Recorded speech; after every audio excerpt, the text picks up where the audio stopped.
that will do it, though, nothing else. Right. Well, I mean, this new CNN poll that came out said only half of Americans said that the Senate should vote to convict Trump and remove him from office. 51% say they should, 45% said they shouldn't vote against conviction and removal. So a little more than half want him to.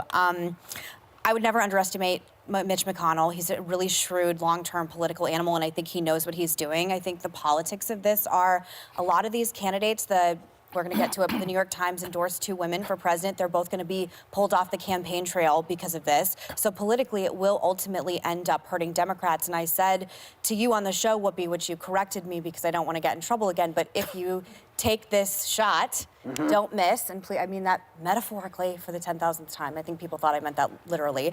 And I don't know, I was in Arizona all weekend, and I just don't think this is where the pulse of the American people are at.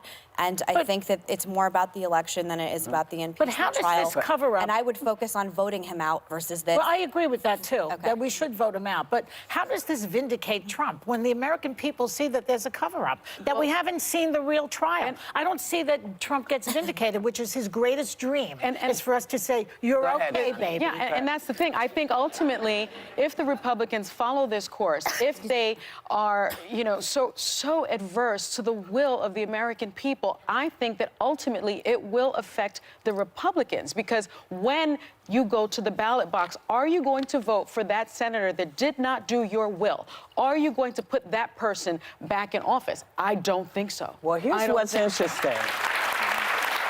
You know, everybody keeps saying this is going to be like the Clinton trial, you know, because what's good for the goose is good for the gander.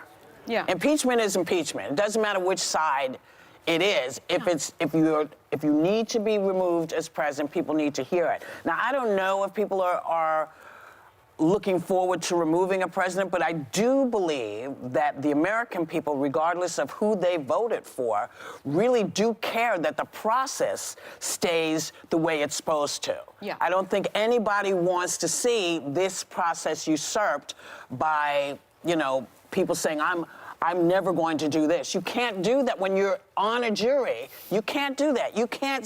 They don't let you be on the jury when you say I've made up my mind. I don't need to hear anything. You can't do. Well, they're not getting away with it, but we keep talking. Listen, they haven't gotten away with it until they've gotten away with it. All right. Well, so far There's still going to be a vote today, I believe. Yes. just got the But you know, he may have the power, but the people will make the decision That's my ultimately. point. That's well, right. that's what I'm trying to That is- say. yeah. That's the bottom line. It's like whether the New York Times endorses somebody or this one, it doesn't matter. No one can tell you who to vote for. You have to do the work. And that's the bottom line.